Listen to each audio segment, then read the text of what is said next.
बिस्मिल्लाहिर्रहमानिर्रहीम। अस्सलामुअलैकुम। मैं हूँ एहसन खान और मेरे YouTube channel educator Ehsan Khan पे आपको खुश आमदीद। आज की इस वीडियो में हम डिस्कस करेंगे वर्बल रीजनिंग का पार्ट 2।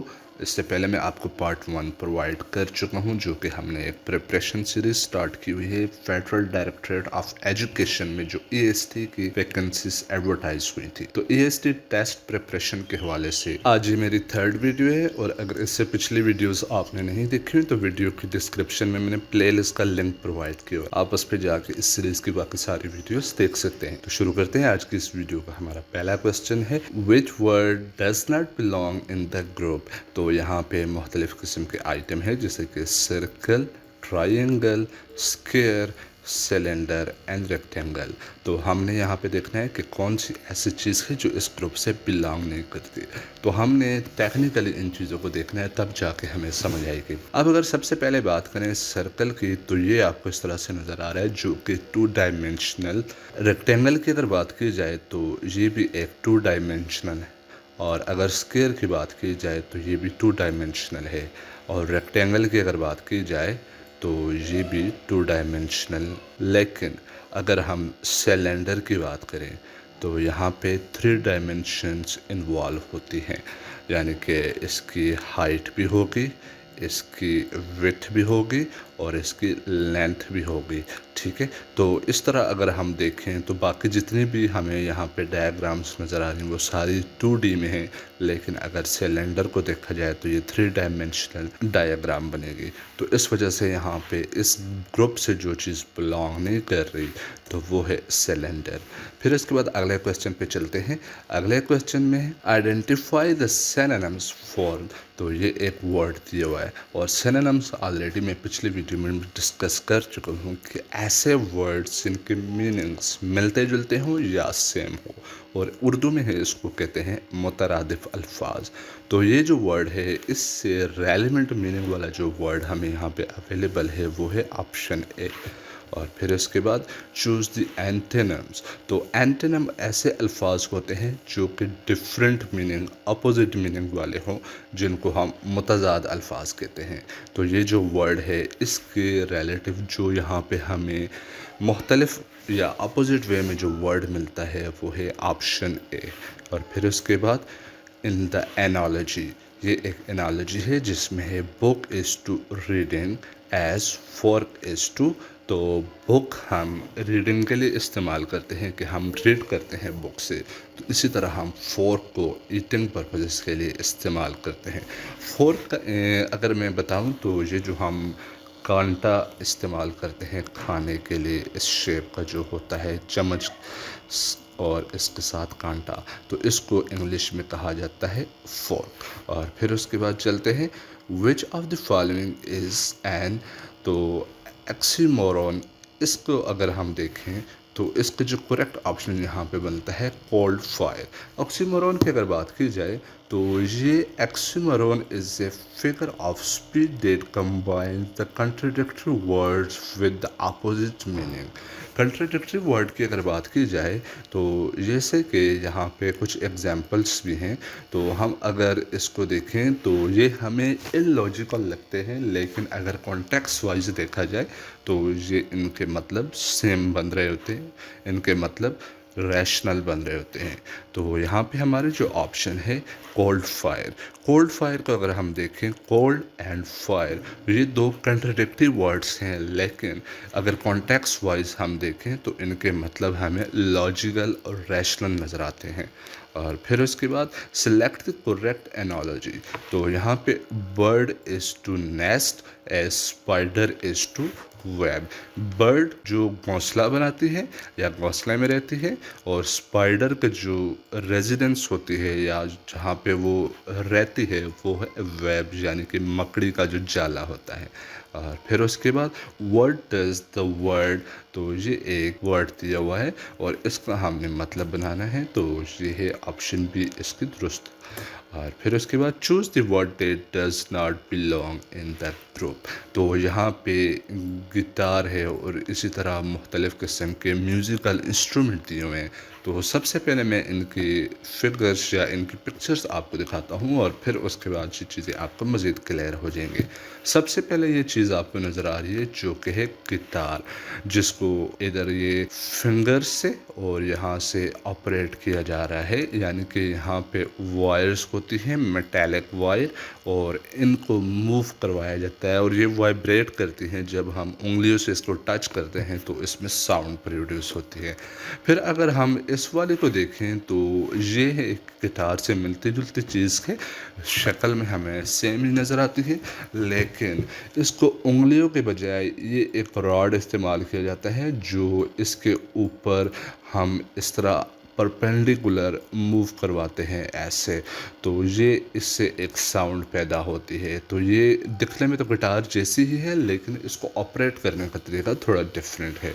और फिर यहाँ पे अगर इसकी बात की जाए तो ये आपको एक चीज़ नज़र आ रही है, ये जो बाजा सा आपको नज़र आ रहा है, तो इसको यहाँ से मुंह के ज़रिए फूंक मारकर ऑपरेट किया जाता है और ये इसके 3 बटन्स हैं जिनको प्रेस करके इसकी आवाज़ में चेंजेस की जाती हैं।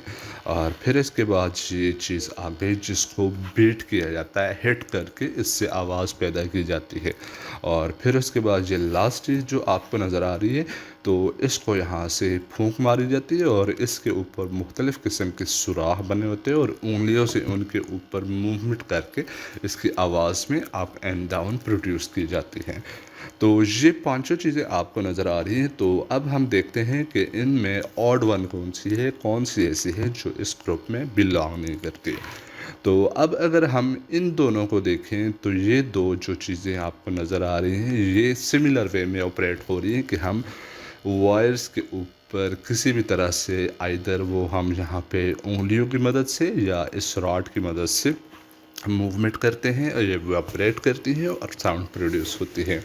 और अगर हम इस वाले इक्विपमेंट को देखें और इस वाले इक्विपमेंट को देखें तो इसको हम मुंह के ज़रिए फूंक मारते हैं और उंगलियों से उसके ऊपर मूव करते हैं, तो इस तरह इसके अंदर एक आवाज़ पैदा होती है। लेकिन अगर हम इसकी बात करें ड्रम की, तो इसके ऊपर ना तो वायर्स हैं इस तरह की जो हमने यहाँ पे इस्तेमाल की है और ना ही यहाँ पे जो हम फूंक वाला सिलसिला इस्तेमाल करते हैं वो भी नहीं है, बल्कि हम स्टिक की मदद से इस सरफेस पे हिट करते हैं और जैसे ही हम हिट करते हैं तो इसके अंदर एक आवाज़ पैदा होती है। तो ये इनमें सबसे मुख्तलिफ नज़र आती है कि ये वाली ऊपर वाली 2 डायग्राम सेम है और ये वाली डायग्राम और ये वाली डायग्राम सेम है, लेकिन ये वाली मुख्तलिफ है। इस वजह से हम कहेंगे कि ड्रम जो है इसकी दुरुस्त ऑप्शन है, क्योंकि ये इस ग्रुप में से किसी और के साथ रिलेट नहीं करती। फिर उसके बाद if the sun is coded as 54 how is moon coded. तो इसको समझने के लिए आपको थोड़ा मैथमेटिकल वे में देखना होगा कि यहाँ पे हमने अल्फ़ा न्यूमेरिकल वैल्यूज़ असाइन करनी होंगी, यानी कि ए को हमने वैल्यू 1 असाइन की, बी को 2, सी को 3 और इस तरह ऑनवर्ड ये सिलसिला चलता जाएगा। तो सबसे पहले हम सन को देखते हैं, तो SUN, तो इसकी जो वैल्यूज़ बनती हैं, तो S की जो वैल्यू बनती है इस ऑर्डर के मुताबिक तो वो है 19, U 21 एंड N 14। तो अब हम इनको सम करते हैं, तो जैसे ही हमने इनको ऐड अप किया तो ये वैल्यू बनती है 54, तो ये हमें ऑलरेडी प्रोवाइडेड है। तो सिमिलर वे में हमने मून की वैल्यू निकालनी है, तो मून की वैल्यू निकालने के लिए भी हम वही पैटर्न इस्तेमाल करेंगे। M की जो वैल्यू बनती है 13 और 15 एंड N की वैल्यू 14। तो जब हम इनको ऐड अप करते हैं तो यहाँ पे वैल्यू बनती है 57, जो कि हमें ऑप्शन बी में अवेलेबल है, लिहाजा ऑप्शन बी यहाँ पे दुरुस्त है। फिर उसके बाद what is the next number in the sequence. तो इस सीक्वेंस को अंडरस्टैंड करने के लिए आपने ये देख लें कि पहला नंबर है 3, इसमें 3 प्लस किया गया है तो ये बन गया है 6, और फिर इस 6 में 6 प्लस किया गया है तो ये बन गया है 12, और इस 12 में 12 प्लस किया गया है तो ये बन गया 24। तो यानी कि जो भी नंबर होगा उसको अपने आप के साथ प्लस करके अगला नंबर प्रोड्यूस किया जा रहा है। तो अब हम 24 के साथ 24 प्लस करेंगे तो ये बन जाएगा, ऑप्शन ए में हमें दिया हुआ है 48, जो कि इसकी ऑप्शन दुरुस्त है ए। और फिर उसके बाद आते हैं choose the correct synonyms for. तो यहाँ पे जो वर्ड दिया हुआ है अबंडेंट, तो इसका जो सिनोनिम बनता है तो वो है प्लेंटीफुल। बी ऑप्शन यहाँ पे दुरुस्त है।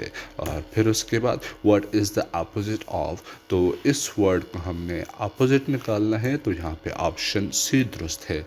और फिर इसके बाद complete the analogy ocean is to water, यानी कि ओशन और वाटर का रिलेशन। तो इसी तरह से एज फॉरेस्ट इज़ टू, तो इसके ऑप्शन बनेंगे ट्रीज़।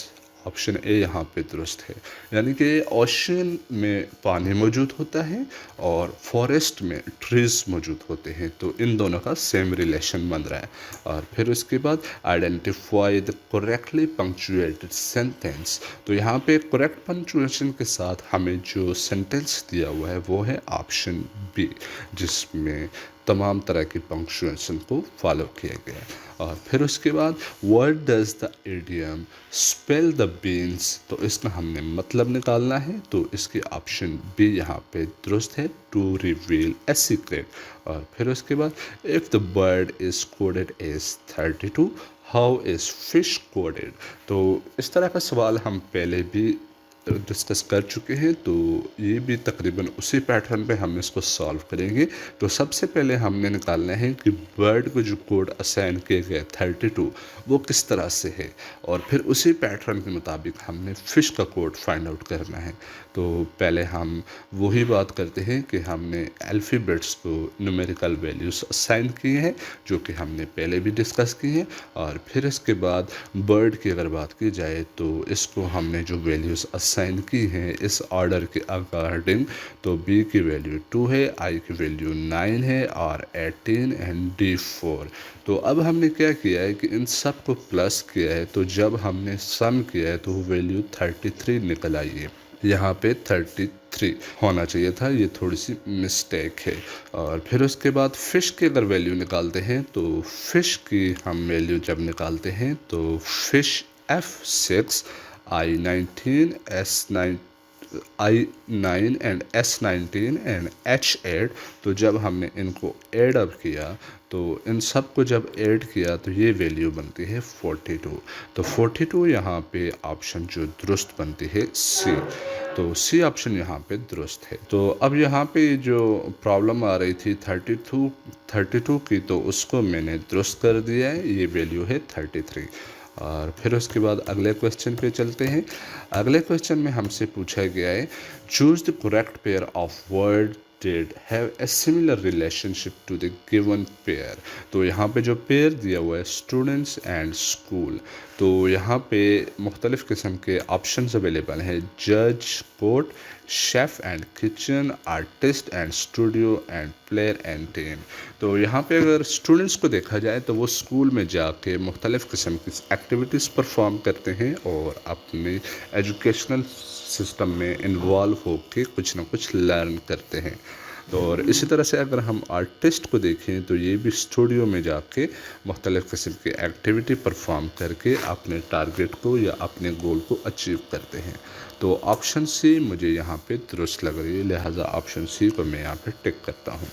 और फिर उसके बाद select the word that is antonym for. तो ये जो वर्ड दिया हुआ है इसका हमने एंथोनिम फाइंड आउट करना है, तो ऑप्शन बी यहाँ पे दुरुस्त है। और फिर उसके बाद which planet is known as the red planet. तो रेड प्लैनेट का जो टाइटल दिया जाता है वो मार्स को दिया जाता है, और इसकी जो रीज़न है तो Mars is known as the red planet due to its reddish appearance in the night sky. This reddish color is caused by the iron oxide, also known as the rust on its surface. The iron oxide gives the marine soils and rocks a reddish hue, which is why Mars appears red when viewed from the Earth. This distinctive color has led to its nickname as the red planet. What is the synonyms for punctual? तो इसकी जो दुरुस्त option है timely, B option यहाँ पे दुरुस्त है। और फिर उसके बाद चूज़ द करेक्ट एनालॉजी, तो यहाँ पे piano is to music as brush is to painting. Piano हम म्यूज़िक के लिए इस्तेमाल करते हैं, तो ब्रश को हम पेंटिंग के लिए इस्तेमाल करते हैं। और फिर उसके बाद word is the meaning of phrase, ये एक फ्रेज दिया हुआ है, ए पेनी फॉर योर थाट्स, तो इसका हमने मीनिंग फाइंड आउट करना है। तो इसके ऑप्शन ए है to ask someone to share their opinion, इसका मतलब बनता है।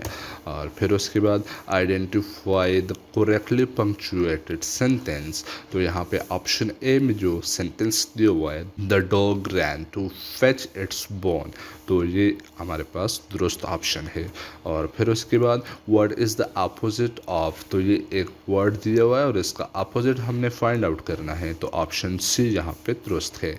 और फिर उसके बाद choose the word that best complete the sentence, the, ये आपके सामने एक सेंटेंस है, the chef prepared a dish meal for his guest, तो यहाँ पे हमारे पास इस खाली जगह को फिल करने के लिए सिंपल, लैविश, तो ये मुख्तलिफ़ किस्म की ऑप्शंस अवेलेबल हैं। तो इनको हमने देखना है कि मोस्ट सूटेबल ऑप्शन कौन सी है, तो यहाँ पे ऑप्शन बी दुरुस्त है। यहाँ पे आज की वीडियो कंप्लीट होती है। उम्मीद करता हूँ ये वीडियो आपको पसंद आई होगी। मिलते हैं नेक्स्ट वीडियो में, तब तक के लिए अल्लाह हाफिज़।